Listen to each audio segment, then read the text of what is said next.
welcome to today's episode of Connect with Leaders. You're with me, Senela, and I have today on this episode, Dr. Dianne Hamilton, joining me to talk about workplace curiosity and what it is and how it translates to business results and many other things. So Dr. Dianne, lovely to have you here and welcome to Connect with Leaders, the leadership segment. Great. Thanks for having me, Senela. I'm looking forward to our conversation. So many of you are already aware I wear two very related hats: leadership development and innovation. I work with corporates and startup founders on business transformation projects, talent development, and leadership programs.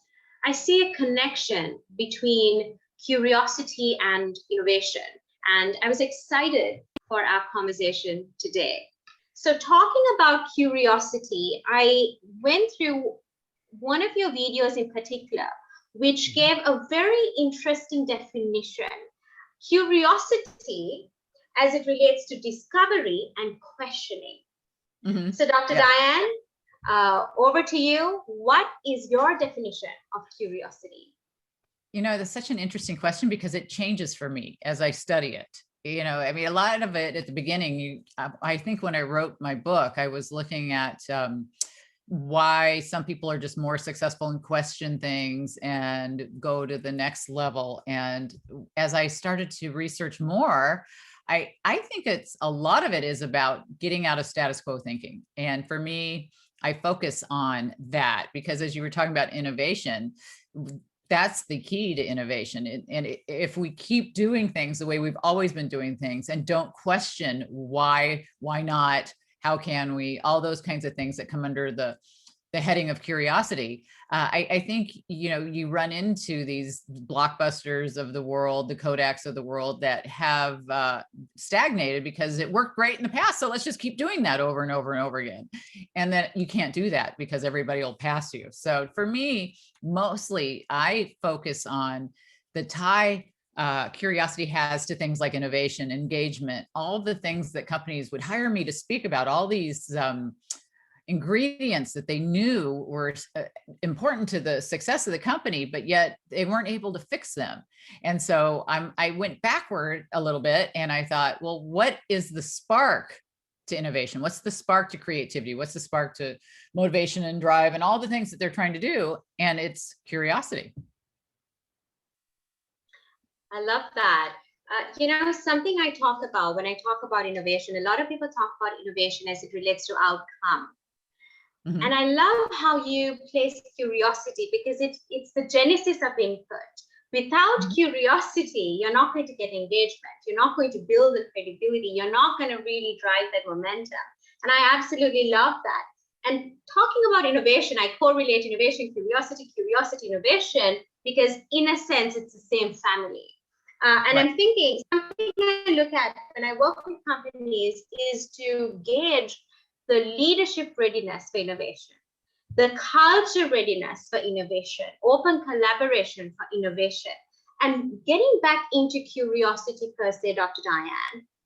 Curiosity, how is that linked to engagement? How is curiosity, how does it link to agility, productivity, innovation? Because I know you talk a lot about the correlation of curiosity to all these other facets, resilience, adaptability. Could you tell us more about that?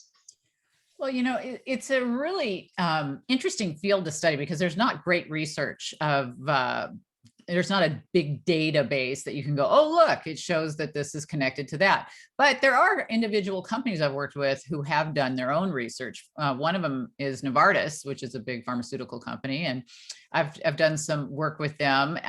You know, they have a really high culture of curiosity. In fact, they reward their employees for learning. They give them 100 hours of free learning a year. They have Curiosity Month. They have all these things they do. And what I thought was interesting is they took an engagement survey prior to training them in the curiosity development. And then they took another engagement survey and they saw a marked increase of how much more engaged the people are. And so, you know, this is a huge thing because we know from Gallup in the US, they lose $550 billion billion with a B dollars a year due to people not being really engaged at work. And engagement is such a hot topic. I've had so many great leaders on my show, but Doug Conant's been on a couple times, and he is the guy who turned Campbell's Soup around in the day. And I haven't taught many classes where there's not a case study about what he did, because it was so important. And one of the things he did was to just get to know his employees. But he was a curious guy, and he would write them handwritten notes. He wrote over 30,000 of them, and you should see the look on his face when he thinks about it, because it was overwhelming, I'm sure, for him. But it tied in to how well and how engaged people were. But to do that, he had to learn about them. He had to ask them questions. He had to build that empathy. And, I wrote my doctoral dissertation on emotional intelligence, and empathy is a huge part of all of that. And to be empathetic, we have to ask questions, right? We have to learn more about you. We both asked each other questions before we got on the air. We were learning about each other because it helps build that understanding. Where am I coming from? Where are you coming from? And we don't get enough of that in the workplace. But if you're really wanting to build things like engagement, innovation, all the things we're talking about, there is the link, because I think you probably saw in a talk I give, I often talk about how it's like baking a cake. And think about a cake. You want to bake this cake. That's your end product. That's your goal. Well, I'm going to tie it into curiosity here. But your ingredients are maybe flour and oil and eggs and whatever it is. And you're mixing ingredients, and you put it in the pan, and you put it in the oven, and you want cake, right? But if you didn't turn on the oven, you don't get cake, you get goo, right? And so in the curiosity sense, our end product instead of cake, we want, money, productivity, is what we're looking for, right? And we know the ingredients somewhat. We know we want engagement and innovation and motivation and drive and all those things. And everybody's mixing those things together and talking about them and doing things, but nobody's turning on the oven. And that oven is curiosity. That's the spark. So to get truly innovative and engaged workplaces, you have to figure out what's turning off the pilot light, what's turning off this oven. Why? We know that kids peak around age 5, and then everybody tanks as we get older. And so by the time you're an adult, your curiosity levels really diminished. So to me, that was the basis of my research, is what stops curiosity. So if you can figure out what stops it, then you can move forward.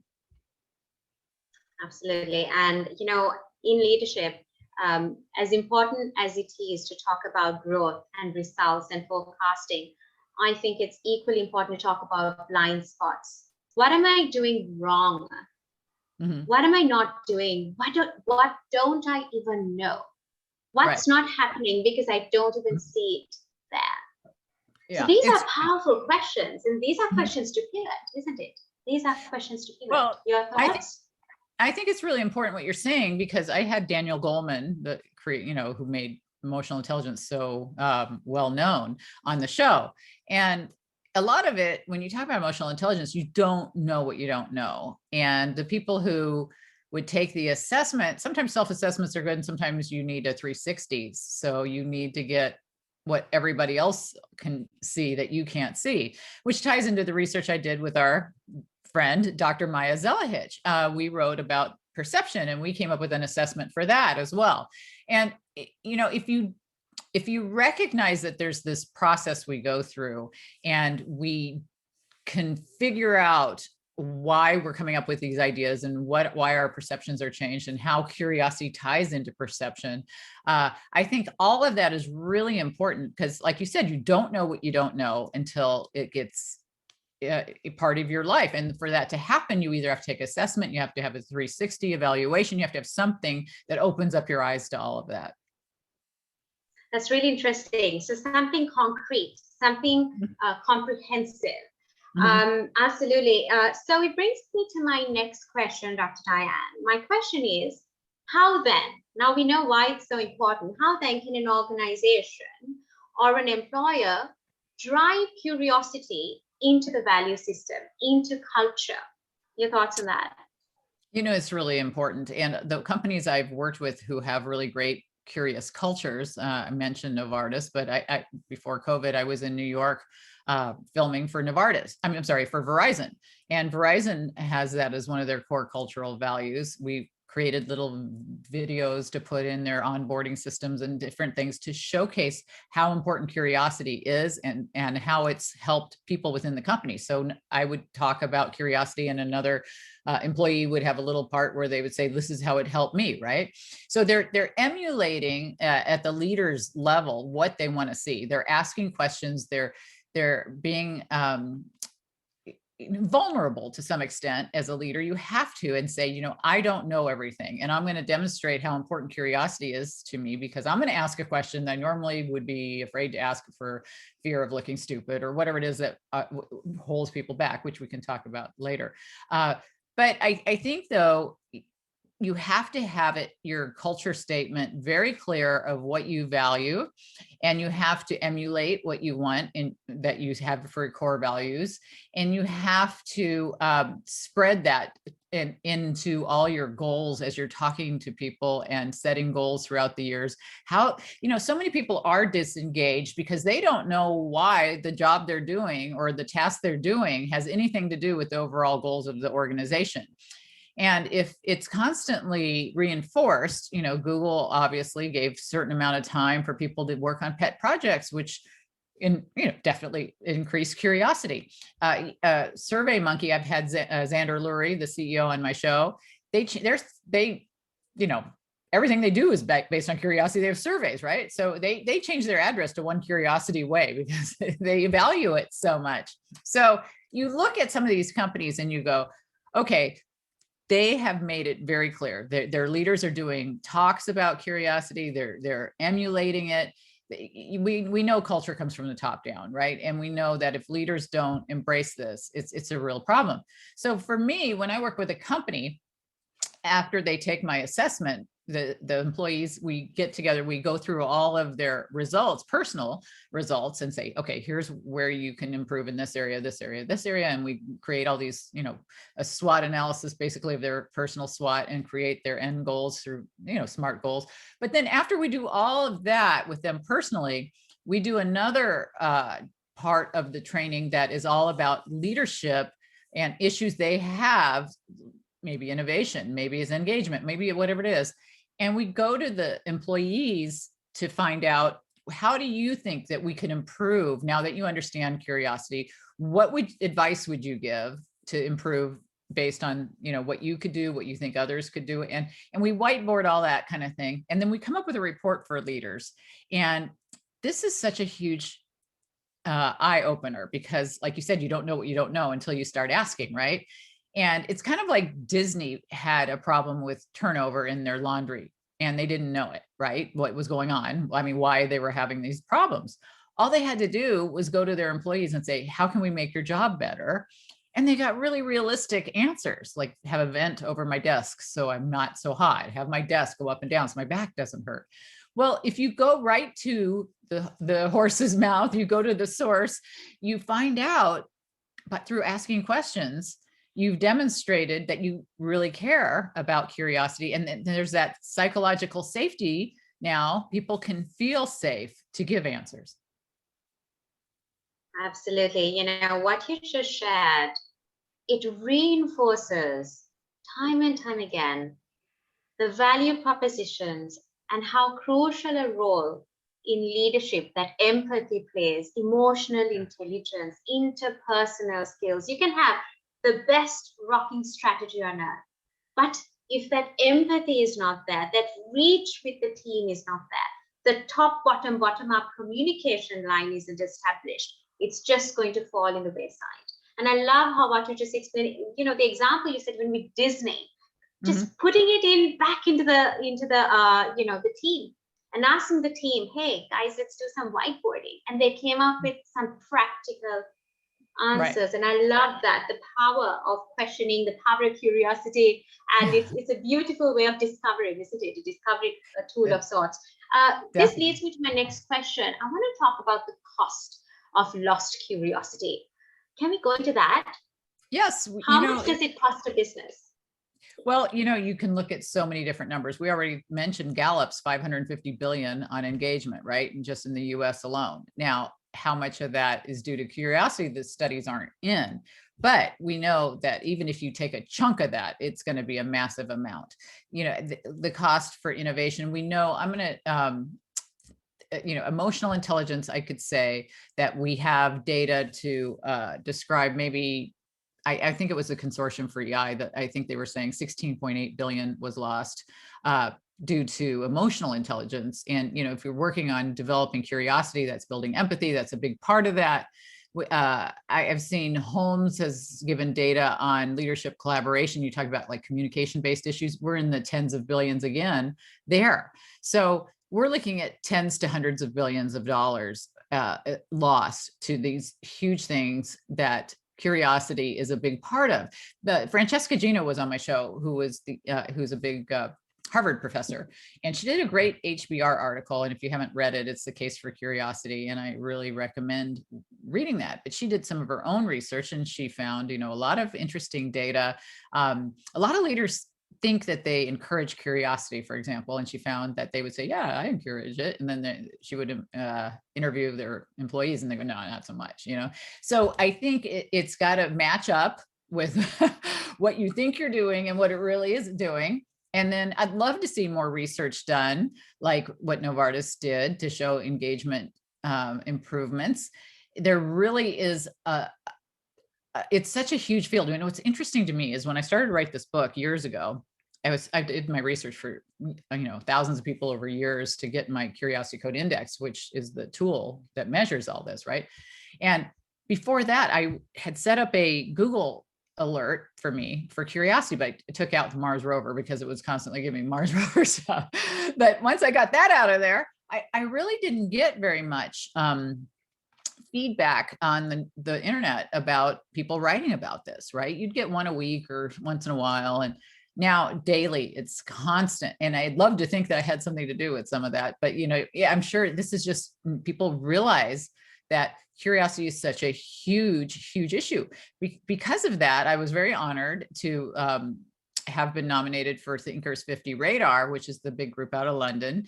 And I'm very honored to be part of that group because people like Francesca Gino and Amy Edmondson and all these amazing professors like that do a lot of research in this area. And Amy Edmondson gave a great TED Talk. She's also a Harvard professor about the value of teams. But what I focused on was her part on collaboration that was tied into curiosity and how they were able to get the Chilean miners out from under that rock disaster, which wouldn't have happened if they weren't curious enough and humble enough to work together in this collaborative way.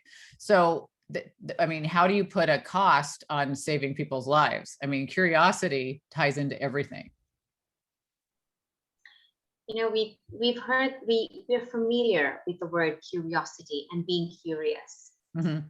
But diving deep into this today together, mm-hmm. It's exciting because mm-hmm. it's something that we've heard of, but do we fully grasp it and what it can truly yield and how it translates to business dollars, how it translates to saving lives, for example.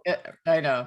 It's exactly. It ties into it actually tied into the research I did with Dr. Maya Zelhich as well. And when we looked at perception, curiosity is a part of that as well, because your perception, you're talking about culture and some of the things we were talking about before, your perception is your reality, and you're working with people around the world and you don't know what they're thinking. And to build this empathy, you have to have that curiosity. So we looked at perception as kind of IQ, EQ for emotional quotient, CQ for curiosity quotient, and CQ for cultural quotient, to go through this epic process, which is evaluate, predict, interpret, and correlate to come up with our conclusions so that we can work together.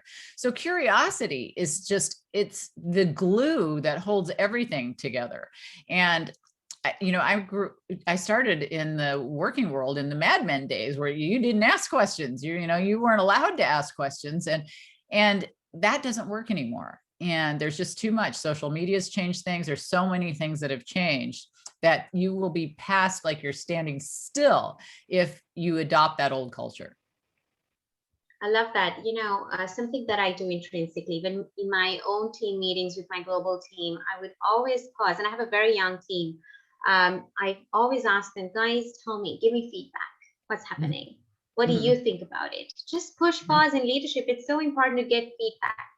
And I think the minute we hit that leadership plateau, when we stop being curious, that's when we get comfortable. That's when we hit that plateau. Yeah, well, I think though, a lot of people will ask questions and then you get dead silence in the room. And what happens is the things that I studied, what hold people back. And you might be the greatest leader in the world, but you don't know if some of the things that we found, in the research I did are holding them back from prior to being under your leadership. And there are 4 factors that inhibit curiosity. And we've talked about this a little bit, but they're fear, assumptions. Assumptions are really the voice in your head, what you tell yourself, technology, which is over and underutilization of it, and environment. So those are everybody you've ever known in your life, basically, your environment. So if you're in a meeting and you're like, okay, let's talk. I want to get you talking. And they used to have a boss who said, if you ask a question, they're going to cut you off or they're going to make fun of you, or they may even have given you more work and not paid you for it. So you don't know what their environment was before that had maybe comes into their head that tells them, I'm not going to ask a question. They're just going to make me the head of that committee. I'm not going to get paid, or that it leads to fear.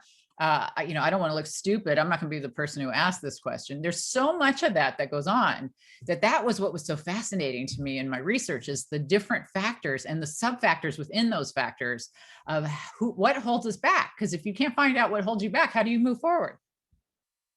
Absolutely. And something I've seen, Dr. Dianne, is the team dynamics, the leadership dynamics, and the significance that plays in the outcome of those meetings, in the outcome and the results of brainstorming. That's so important because, once again, we touched on this before, leadership buy-in, and then the value system that drives culture. We can't talk about change management, change initiatives if we don't go back into purpose, if we don't revisit vision, if we don't revisit the value system. I love the conversation we're having today.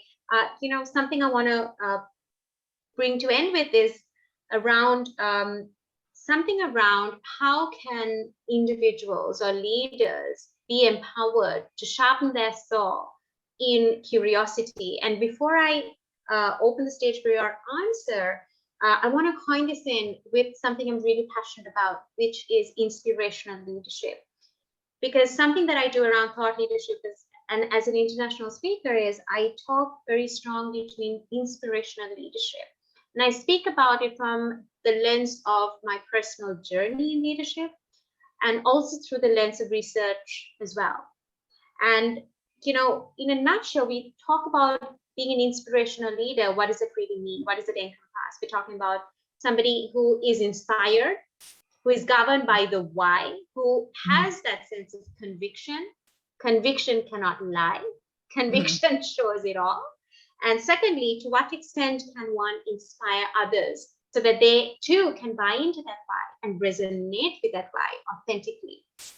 And I was, when I talk about the value systems that really drive an inspirational leader, I see a beautiful, harmonious, compounding effect when we talk about what makes a curious leader. And I'm just going to share a little bit and then also invite you on your thoughts and go into that point again. Some qualities around inspirational leader. What drives that? Number one is authenticity, passion, high engagement with people, the ability to engage with people. And hey, it has to be a leader who is personable. Can we have a cup of tea with this person?